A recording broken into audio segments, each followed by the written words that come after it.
बंगाल की खाड़ी में बना फेंगल नाम का चक्रवाती तूफान तटीय इलाकों से टकराने वाला है। चक्रवाती तूफान फेंगल आज शाम तमिलनाडु के तट से टकरा सकता है। चेन्नई में चक्रवाती तूफान फेंगल का असर दिखना शुरू हो गया है। चेन्नई एयरपोर्ट को शाम 7 बजे तक बंद किया गया है। इससे पहले एहतियातन भारी बारिश की वजह से इंडिगो की उड़ानें रद्द कर दी गई थी। इसके अलावा मछुआरों को समंदर में ना जाने की सलाह दी गई है। तमिलनाडु के कई हिस्सों में रेड अलर्ट जारी किया गया है।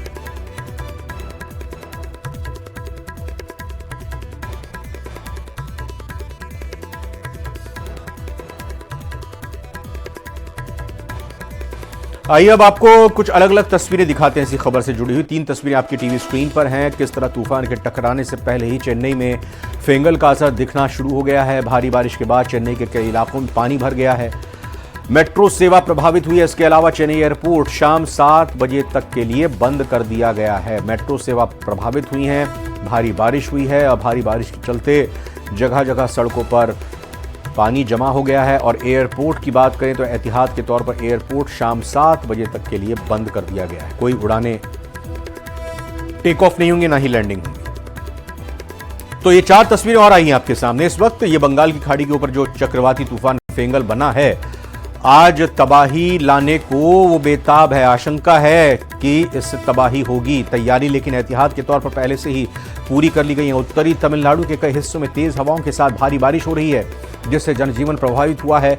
तमिलनाडु के महाबलीपुरम में समुद्र में उठी ऊंची ऊंची लहरें। तटीय इलाकों में अलर्ट जारी कर दिया गया है। चेंगलपट्टू और महाबलीपुरम में चेंगल का असर दिखना शुरू हो गया है। फेंगल का असर दिखना शुरू हो गया है। यहां भी कल से ही रुक रुक कर बारिश हो रही है। विशाखापट्टनम की तस्वीरें भी इस वक्त आप देख सकते हैं। वहां पर भी बारिश लगातार हो रही है।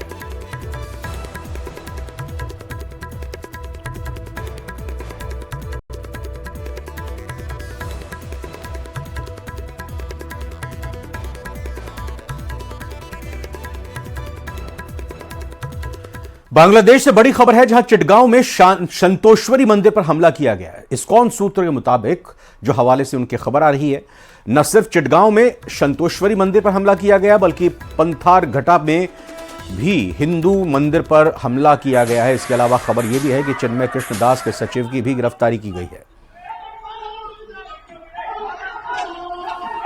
तो बांग्लादेश से लगातार इस तरह की खबरें सामने आ रही हैं। इस बीच ये जानकारी मिल रही है कि चिटगांव में संतोषवरी मंदिर पर हमला किया गया। और इस्कॉन सूत्रों के हवाले से जो खबर आ रही है उसके मुताबिक न सिर्फ चिटगांव में संतोषवरी मंदिर पर हमला किया गया, बल्कि पंथार घाटा में भी हिंदू मंदिर पर हमला किया गया है उपद्रवियों की तरफ से। इसके अलावा खबर यह भी है कि चिन्मय कृष्ण दास के सचिव की गिरफ्तारी भी की गई है।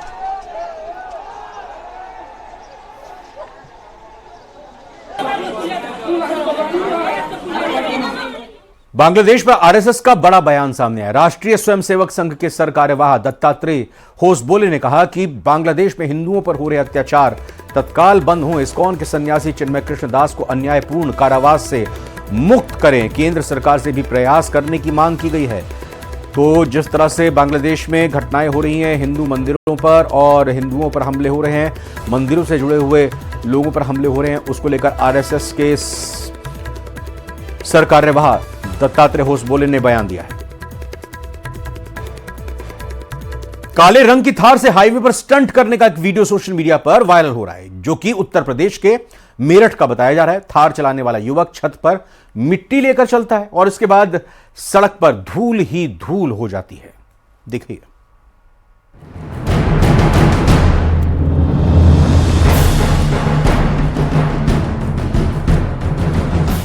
सड़क पर काले रंग की थार दौड़े जा रही है। थार की छत से मिट्टी उड़ रही है। एक तरफ जहां मिट्टी सड़क पर फैल गई, तो वहीं दूसरे राहगीरों को भी परेशानी होने लगी। कार सवार ने कई गाड़ियों को ओवरटेक किया। वो एक ट्रैक्टर के पास से गुजरा। थार से उड़ती धूल के बाद ट्रैक्टर में सवार लोग अपनी आंख बंद करते नजर आए।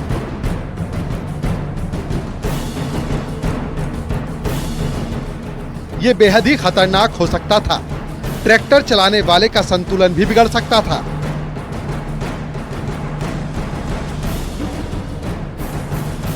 लेकिन थार सवार युवक बेपरवाह बना रहा। काफी दूर तक उसने इसी तरह गाड़ी दौड़ाई और दूसरे राहगीरों की नाक में दम कर दिया। वीडियो में साफ दिखाई पड़ रहा है कि किस तरह युवक ने ट्रैफिक नियमों की धज्जियां उड़ाई।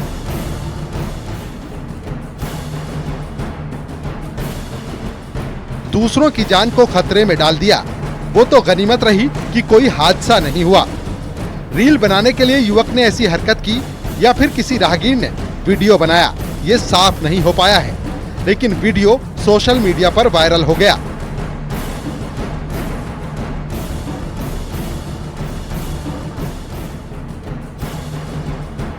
युवक पहले थार को एक खेत में ले गया, जहां वो फावड़े की मदद से गाड़ी की छत पर मिट्टी भरने लगा।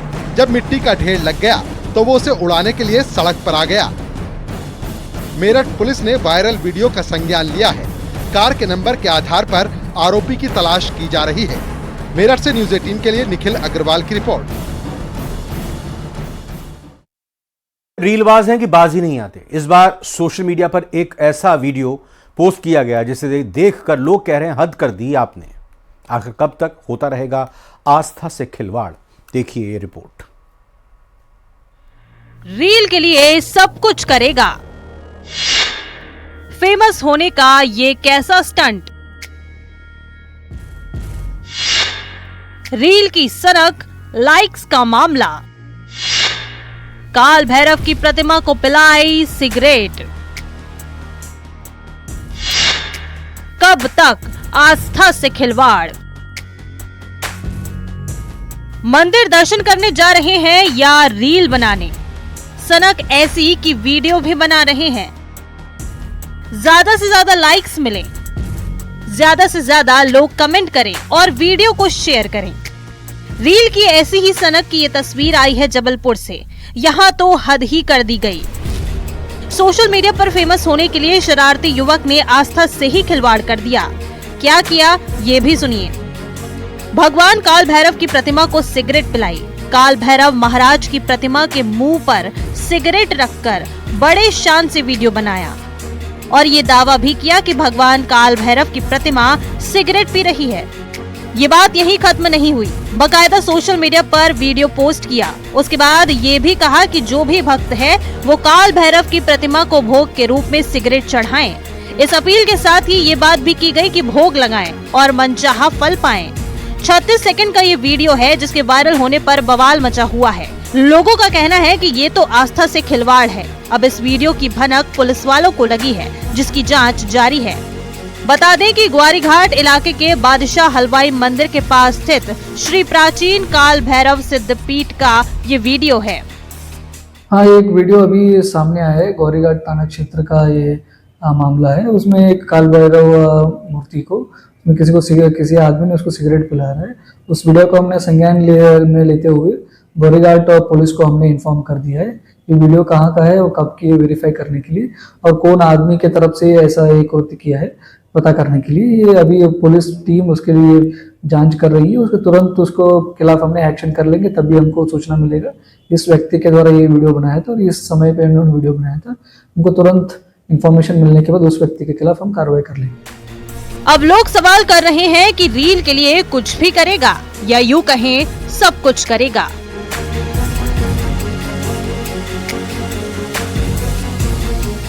जबलपुर में पवन पटेल के साथ bureau report, news 18 Madhya Pradesh, Chhattisgarh.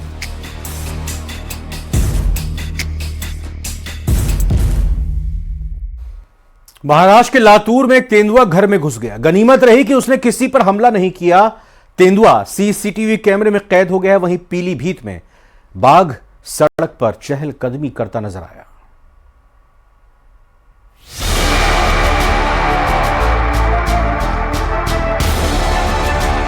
Maharashtra के लातूर जिले में ये तेंदुआ दहशत का सबब बना हुआ है। उदगीर कस्बे में तेंदुआ दबे पांव आया और एक घर में घुस गया। शुक्रवार की सुबह करीब 5:20 की ये घटना बताई जा रही है। वीडियो में देखा जा सकता है कि एक तेंदुआ दीवार फांदकर घर में दाखिल हुआ। दरवाजे बंद होने की वजह से वह लौट गया। उसके बाद सीढ़ियों की तरफ चढ़ने लगा। तेंदुआ शिकार की तलाश में रिहायशी इलाके में पहुंचा था, लेकिन उसके हाथ कुछ नहीं लग पाया। बाद में वो तेंदुआ वहां से चला गया। गनीमत रही कि उसने घर के किसी सदस्य पर हमला नहीं किया। बाद में घर वालों को खतरे का आभास हुआ, लेकिन जब सीसीटीवी फुटेज देखी गई तो वो दंग रह गए। इसके बाद पूरे इलाके में तेंदुए की खबर फैल गई, जिससे अब दहशत का माहौल दिखाई दे रहा है। लोग घर से बाहर निकलने में भी डर रहे हैं। स्थानीय लोगों ने वन विभाग से तेंदुए को पकड़ने की मांग की है। वन विभाग के कुछ कर्मचारियों को उदगीर शहर के आसपास तैनात कर दिया गया है और स्थानीय लोगों से सतर्क रहने की अपील की गई है। लोगों को सलाह दी गई है कि वे खेतों में अकेले ना निकले, वहीं बच्चे भी घर में ही रहें। वन विभाग के मुताबिक तेंदुआ या तो शिकार की तलाश में आया था या फिर रास्ता भटकने के बाद रिहायशी इलाके में पहुंचा। फिलहाल वन विभाग की टीम तेंदुए की तलाश में जुटी हुई है। वहीं पीलीभीत में सड़क पर बाघ की चहलकदमी देखने को मिली है। कार में सवार कुछ लोग पूरनपुर तहसील क्षेत्र के फतेहपुर जंगल के पास वाली सड़क पर गुजर रहे थे।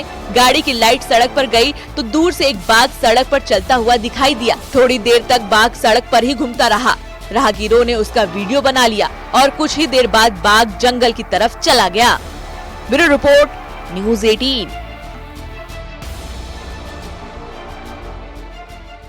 बाबा बागेश्वर धाम के पीठाधीश्वर पंडित धीरेन्द्र शास्त्री की हिंदू सनातन एकता पदयात्रा का समापन हो गया, लेकिन उनका यह अभियान रुकने वाला नहीं है। अगले साल धीरेन्द्र शास्त्री अपने समर्थकों के साथ फिर यात्रा पर निकलेंगे, जिसका उन्होंने ऐलान किया है। जय सिया राम, जय बागेश्वर धाम। जीवन लखन जी आए, श्री रघुवीर हरषि उर लाए। अगली यात्रा वृंदावन से दिल्ली तक 2025। गुरुदेव भगवान की जय जय सीताराम। हिंदुओं को एकजुट करने के लिए पंडित धीरेन्द्र कृष्ण शास्त्री की यात्रा का पहला पड़ाव पूरा हो चुका है। जात पात की करो विदाई, हम सब हिंदू, हम सब हिंदू। लेकिन वो अब यहीं पर रुकने वाले नहीं हैं। हिंदू एकता की अलग जगाने का काम लगातार जारी रहेगा। उन्होंने अपने अगले संकल्प के बारे में भी ऐलान कर दिया। अगली यात्रा दिल्ली से, वो वृंदावन से दिल्ली तक की होगी 2025। हिंदू सनातन पदयात्रा की कामयाबी से बाबा बागेश्वर बेहद खुश हैं। अब वो अगले साल अपने समर्थकों के साथ भगवा लहराते हुए दिखेंगे। वृंदावन से दिल्ली तक इस यात्रा में देश भर से लोग जुड़ेंगे। धीरेन्द्र कृष्ण शास्त्री ने हिंदुओं को एक साथ लाने और जातियों के फर्क को खत्म करने के लिए 9 दिन की पदयात्रा निकाली थी। धीरेन्द्र शास्त्री का कहना है कि उनकी मुहिम रंग लाई है। विभिन्न लोग आए, बड़ी खुशी ये हुई, जो हमेशा बड़े बड़े मंचों पर बैठने के आदी थे, उन सब ने एक उदारता दिखाकर हमारे साथ जमीन पर, रोड पर बैठकर उन बिछड़े और पिछड़े लोगों को गले लगाया, जिससे पूरे देश में हिंदू एकता का एक नया संदेश आ गया। पंडित धीरेन्द्र शास्त्री हिंदू राष्ट्र के लिए अपनी आवाज मुखर करते आए हैं। उन्होंने ऐलान किया है कि वो हिंदुओं को एक करने का काम करते रहेंगे। अब हम सड़कों पर खड़े रहेंगे जब तक देश एक नहीं होगा, जब तक हिंदू एक नहीं होगा, जब तक भगवा ध्वज लहराएगा नहीं, जब तक हिंदू जागेगा नहीं पूर्ण रूप से, जब तक हिंदुओं के खून में कट्टर हिंदुत्व का उबाल नहीं होगा, तब तक हम इस देश के लिए आज से अपने आप को समर्पित कर रहे हैं। बाबा बागेश्वर धाम से शुरू हुई यात्रा का समापन ओरछा में हुआ था। इस पदयात्रा में बड़ी संख्या में साधु संत भी पहुंचे थे। Bureau report, news 18।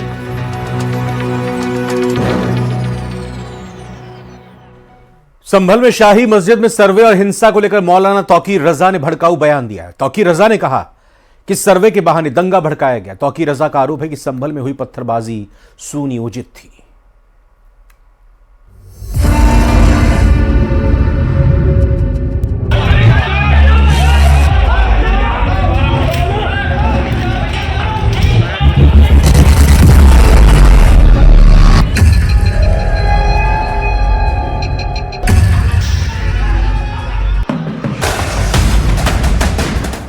संभल में शांति मौलाना को पसंद नहीं। विवादित तौकीर रजा के भड़काऊ बोल। मुसलमान होने की वजह से उनको मारा गया है। तौकीर रजा के लिए शहीद हैं दंगाई। बच्चे हमारे शहीद हैं।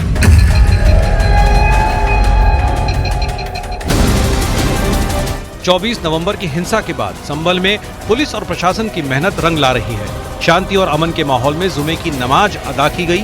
प्रशासन की तरफ से सुरक्षा के पुख्ता इंतजाम किए गए थे। चप्पे चप्पे पर सुरक्षा बल की तैनाती थी। ड्रोन से निगरानी की जा रही थी। लेकिन अपने भड़काऊ बयान के लिए हमेशा विवादों में रहने वाले तौकीर रजा को शायद ये पसंद नहीं। उन्होंने जुमे की नमाज के बाद संभल जाने का ऐलान कर पुलिस प्रशासन की टेंशन को बढ़ा दिया। पुलिस किसी भी कीमत पर तौकीर रजा को संभल नहीं जाने देना चाहती थी, इसलिए चप्पे चप्पे पर बैरिकेडिंग कर उन्हें रोकने का एक्शन प्लान तैयार किया गया। लेकिन मौलाना तौकीर रजा कहां मानने वाले थे, क्योंकि उनके लिए तो संभल हिंसा में मारे गए दंगाई शहीद हैं। तौकीर रजा ने संभल हिंसा में मारे गए पत्थरबाजों को शहीद का दर्जा दे डाला। बच्चे हमारे शहीद हैं, मुसलमान होने की वजह से उनको मारा गया है और इस्लाम के नाम पर उनका कत्ल किया गया है, तो वो शहीद हैं। मैं उनके घर जाना चाहता हूं, उनके परिवार से मिलना चाहता हूं, उनके लिए इसाले सवाब की महफिल सजाना चाहता हूं, तो मैं जाऊंगा इंशाल्लाह। इत्तेहादे मिल्लत काउंसिल के प्रमुख मौलाना तौकीर रजा के जहरीले बोल यहीं तक नहीं रुके। उन्होंने संभल में हिंसा के लिए पुलिस प्रशासन को ही जिम्मेदार ठहरा दिया।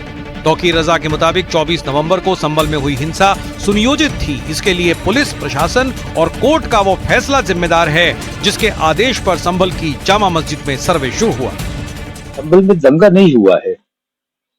संभल में पुलिस और प्रशासन ने और अदालत ने मुनज़्ज़म साजिश रच के इस कार्रवाई को अंजाम दिया है और एक सर्वे हो चुका था।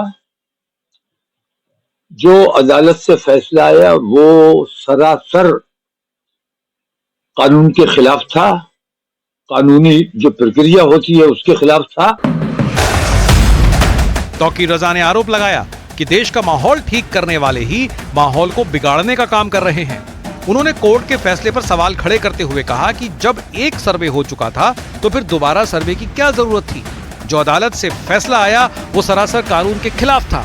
अगर सर्वे की जरूरत थी तो भीड़ उसके साथ क्यों गई? लेकिन दोबारा ये गए थे इसी नियत से कि हमें हंगामा करवाना है, धार्मिक नारेबाजी की गई और वो जो पत्थर वहां पे नजर आ रहे हैं इसमें कोई शक व शुबा नहीं है कि वो पत्थर, वो जो सर्वे टीम के साथ लोग गए थे वो पत्थर अपने साथ लेके गए थे कि अगर मुसलमान पिछली बार की तरह रिएक्शन नहीं देते हैं तो पत्थर फेंक कर, पत्थर मारकर मुसलमानों पर इल्जाम लगाया जाएगा और गोली चलाई जाएगी। संभल में मस्जिद और मंदिर के दावे के बीच सनातन एकता पदयात्रा पर निकले बागेश्वर धाम वाले पंडित धीरेन्द्र शास्त्री ने दावा किया कि संभल में मंदिर ही है। अगर वहां पर मंदिर नहीं होता तो घबराहट में पत्थरबाजी नहीं की जाती। संभल में भी विवाद की स्थिति निर्मित हो गई है, कैसे देखते हैं आप? वहाँ पर मंदिर ही है हमें लगता है, तब तो ये लोग घबरा गए हैं, पथराव किया है, मंदिर बनना चाहिए। सर्वे टीम जो गई थी उसके साथ कोई धार्मिक नारे नहीं लगाए गए, लेकिन वीडियोस मौजूद है, सबूत मौजूद है। अब झूठ परोसने का और झूठ बोलने का मतलब कोई लिमिट तो बची नहीं है, सब कुछ मौजूद है। इसके बावजूद आप झूठ बोलते चले जाइए, इसका कोई इलाज हमारे पास नहीं। संभल की शाही जामा मस्जिद को लेकर नया विवाद तब शुरू हुआ जब महंत ऋषिराज महाराज और उनके साथ मिलकर कुछ लोगों ने एक याचिका संभल की कोर्ट में दाखिल की, जिसमें मस्जिद के हरिहर मंदिर होने का दावा किया गया। कोर्ट ने कुछ ही घंटे के अंदर मस्जिद परिसर के सर्वे का आदेश पारित कर दिया और उसी दिन अदालत के आदेश पर मस्जिद परिसर का सर्वे भी हुआ। लेकिन हालात तब बिगड़े जब 24 नवंबर को दूसरे सर्वे के दौरान भीड़ और पुलिस बल आमने सामने आ गए और कई घंटे तक पत्थरबाजी और आगजनी होती रही, जिसके बाद 25 नवंबर को संभल के सांसद जियाउर रहमान बर्क और विधायक नवाब इकबाल महमूद के बेटे के खिलाफ हिंसा भड़काने के आरोप में केस दर्ज किया गया। इस मामले में कुल 7 FIR दर्ज की गई और संभल में 30 नवंबर तक बाहरी लोगों के प्रवेश पर रोक लगा दी है। बांग्लादेश हिंसा पर RSS का बयान सामने आया है। बांग्लादेश पर राष्ट्रीय स्वयंसेवक संघ के सर कार्यवाह दत्तात्रेय होसबोले ने वक्तव्य जारी कर कहा कि बांग्लादेश में हिंदुओं पर हो रहे अत्याचार तत्काल बंद हों। इस्कॉन के सन्यासी चिन्मय कृष्णदास को अन्यायपूर्ण कारावास से मुक्त करें। केंद्र सरकार से भी प्रयास करने की मांग की गई।